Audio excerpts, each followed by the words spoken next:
Senhor, amados irmãos. É um prazer estar aqui para transmitir a palavra do Senhor.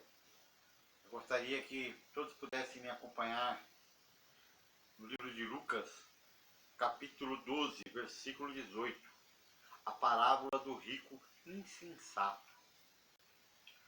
Ele dizia-lhe um da multidão: Mestre, diz a meu irmão que reparta comigo a herança. Mas ele lhe disse: Homem, quem me pôs a mim por juiz ou repartidor entre vós? No versículo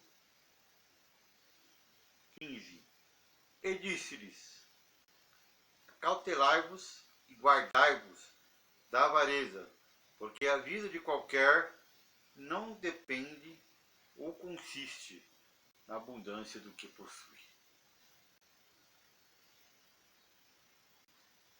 Nós vemos claramente que havia um homem na multidão onde Jesus estava ensinando. Jesus estava ensinando coisas do céu, Jesus estava ensinando a palavra de Deus.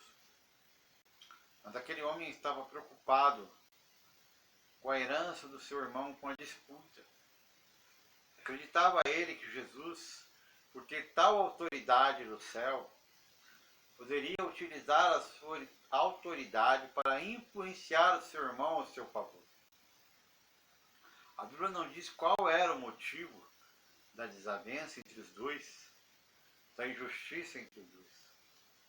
Mas Jesus disse: Olha, quem me colocou por juiz ou repartidor entre vós? Muitos perguntaram com que autoridade você faz essas coisas, e Jesus sabia que a sua autoridade vinha do Pai, mas a sua autoridade do Pai era para as coisas do céu. Aquele homem, a sua mente estava muito preocupada com as coisas que são de baixo e não com as coisas que são de cima. A palavra de Deus diz: buscai as coisas que são de cima, onde Jesus Cristo está sentado à direita do Pai. Jesus rapidamente se esquiva da situação, porque ele não ia usar a sua autoridade que Deus lhe deu para a resolução de problemas na terra, porque os problemas na terra poderiam ser solucionados pelos homens. A palavra de Deus fala que quando tiver qualquer coisa com o seu irmão, contra o seu irmão, você deve ir à igreja. E a igreja deve resolver tais problemas se a igreja tiver que correr atrás dos juízes mundanos, as coisas que lhe convém. Como há de julgar o mundo? Porque Deus diz que no final dos tempos o mundo será julgado por nós. Mas naquele tempo ainda a igreja não estava estabelecida. Jesus não tinha tempo para essas coisas. Tinha um ministério de 3 anos e meio e ele queria pregar o evangelho e cumprir a vontade do Pai. E ele não deixou de fazer isso. O problema material ele não tratou, ele não se envolveu. Mas ele diz: acautelai-vos e guardai-vos da avareza.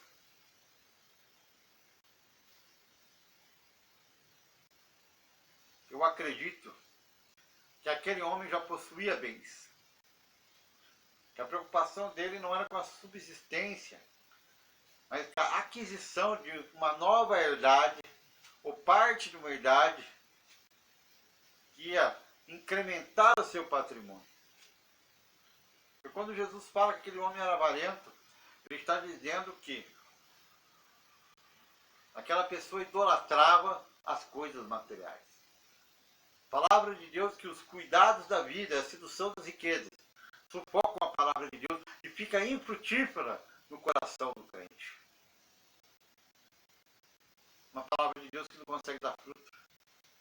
Ele está tão ocupado, tão preocupado em resolver os problemas que ele não consegue ver as coisas do céu, como aquele homem.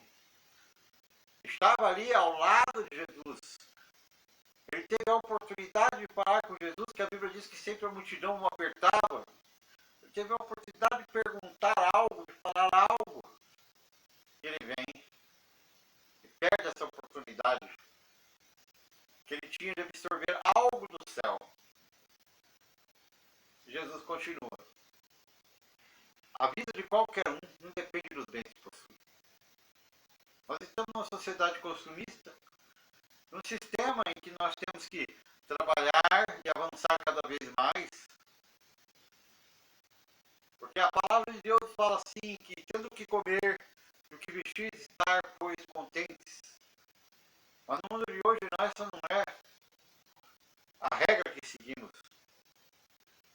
Nós compramos e queremos comprar algo cada vez mais avançado, cada vez mais caro, e deixa de ser a subsistência, deixa de ser um conforto nivelado dentro dos seus padrões, para nos tornarmos cada vez coisas mais altas, que tomam o nosso tempo, aumentam o nosso trabalho, a nossa fadiga, e o tempo para Deus fica cada vez mais escasso na nossa agenda. E olha o que ele disse. E propôs-lhe uma parábola, dizendo: a herdade de um homem tinha produzido em abundância. E arrazoava ele entre si, dizendo: que farei? Não tenho onde recolher os meus frutos. Quantas vezes você já disse com uma pessoa: poxa, estou ganhando tão bem, tem que ser o que eu compro. E começa, a conversar com ele mesmo e até transmitir para outras pessoas: eu não sei se eu invisto uma casa nova, um terreno novo, se eu compro um novo carro. Ele começa a falar para um, para outro, fazer planos para si mesmo. O que eu vou fazer? Está chovendo dinheiro. E ele começa a rir. Ele começa a ficar alegre consigo mesmo. E esse homem, ele tinha essa herdade e ele era próspero, porque ela produziu em abundância. É o sucesso do campo. Você planta 10 e colhe 100. Olha lá. E disse: farei isto.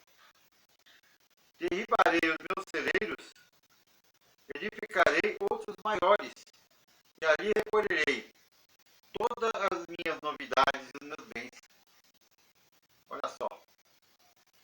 Ele vai fazer um novo empreendimento, um novo investimento. Eu vou derrubar esse daqui. Vou aproveitar esse terreno, vou fazer algo maior, celeiros maiores. E ali eu vou recolher todas as minhas novidades. Ele vai fazer um projeto. Esse projeto ele vai gastar tempo. É um homem culto, é um homem empreendedor. Ele vai montar uma logística, um sistema de armazenamento, uma engenharia, determinando as dimensões necessárias, um modo de carregamento daqueles depósitos, de descarregamento, controle do tempo correto, que envolve uma certa inteligência, uma intelectualidade, uma tecnologia da época, avançada para a média dos homens naquele lugar. Um homem inteligente. Porém, ele diz assim: direi a minha alma, tem depósito para muitos bens, para muitos anos, descansa, come, bebe e folga. Ele faz um plano para o futuro. Eu vou fazer um grande investimento, eu já sou rico, mas eu quero investir, eu quero dobrar minha fortuna. Aquilo que ele já tinha, aquela abundância que ele havia produzido já era o suficiente para ele. Eu estou muito bem, tudo para mim, meus investimentos rendem muito bem, o que eu vou fazer? Mas Deus lhe disse: louco, esta noite pedirão a tua alma, e o que tens preparado? Para quem será? Assim é aquele que para si ajunta tesouros e não é rico para com Deus. O que tens preparado? Para quem será? Quando você tem um filho, você sabe que você vai deixar para o seu filho. Mas Deus pergunta para essa pessoa para quem será. Provavelmente poderia ser um homem sozinho, um homem só. repente ele estava tão certo, né, que seria a palavra, do seu futuro. Em momento nenhum ele pensou um testamento. Para quem será? Em momento nenhum ele pensou que ele poderia deixar alguma coisa. Pegou ele totalmente desprevenido. Hoje pedirá a tua alma. Quem pede a alma? A morte, Satanás. Pediu a alma dele ali. Deus permite. Ele não sabia que naquela mesma noite ele ia aparecer em todos aqueles projetos e aqueles planos para onde foram. Será que ele conseguiria concluir se Deus permitisse? Não sei. Mas ele estava certo, cheio de si. Ele estava crendo que quando ele tivesse celeiros maiores, aí sim, ele já poderia descansar, ele já poderia aproveitar aquilo que ele tinha, ele já poderia usufruir daquilo. Mas não, eu vou fazer maiores ainda. Isso significa mais trabalho, mais dedicação.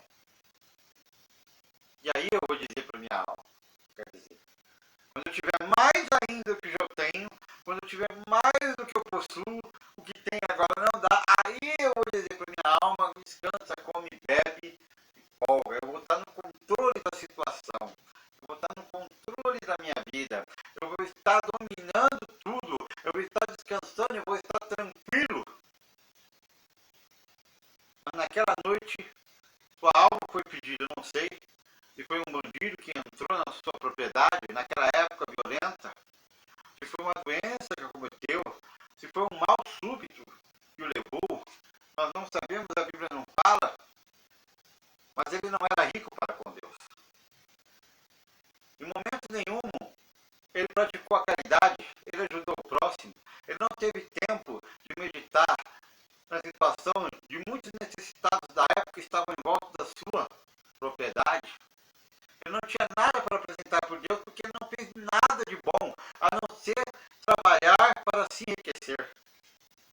Quantos de nós podemos estar levados a esse tipo de comportamento, trabalhando cada dia mais para nos enriquecer, esquecendo de visitar as pessoas, esquecendo de ligar para as pessoas para ver como estão, os nossos pais não sabemos onde estão, os nossos filhos não sabemos como se comportam, e estamos preocupados em bater metas, e estamos preocupados em aperfeiçoamento, estamos cada vez fazendo um curso atrás do outro, estamos preocupados em trabalhar mais, estamos preocupados em fazer a nossa empresa crescer, estamos preocupados com muitos e muitos outros cuidados da vida, com o apartamento que queremos comprar, com o carro que nós temos, estamos preocupados cada vez mais com materiais e não temos nada para Deus, um momento para Deus, uma oração que nós fizemos, nós não fizemos, uma palavra que nós enriquecemos a nossa mente com o conhecimento do Senhor Jesus, nós não fazemos.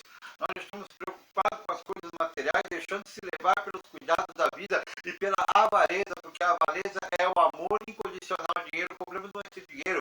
O dinheiro é uma bênção muito grande, você pode ajudar muitas pessoas, você pode fazer as coletas para os santos de Jerusalém, como se fazia no passado, para os irmãos que estão precisando, você pode levantar o que está caído, ajudar o que está doente, fazer algo de bom na sua sociedade que você vive, você pode transformar as coisas através do seu enriquecimento, sim, quando bem usado na palavra de Deus, mas muitas das vezes a pessoa enriquece e acaba usando o dinheiro para a prática do pecado, para a prática da desobediência. E o pecado da indiferença também é pecado. Quando você vê a pessoa necessitada, aquele que não tem o que se vestir, que não tem o que comer, aquele que não tem aonde se deitar, aquele que não tem nada, nenhuma ajuda, e você ignora, você passa com o seu carro do ano, um carro muito bem equipado, muito fora da realidade da maioria dos brasileiros, passa e vai direto. Diante, você não tem tempo, porque você se acha melhor do que todos os outros, porque você confia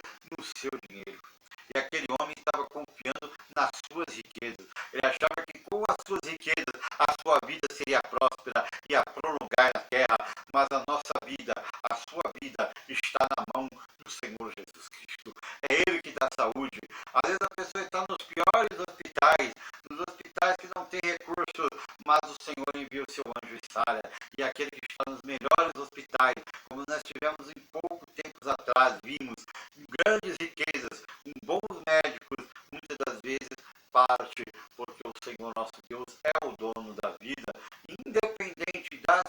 aflições.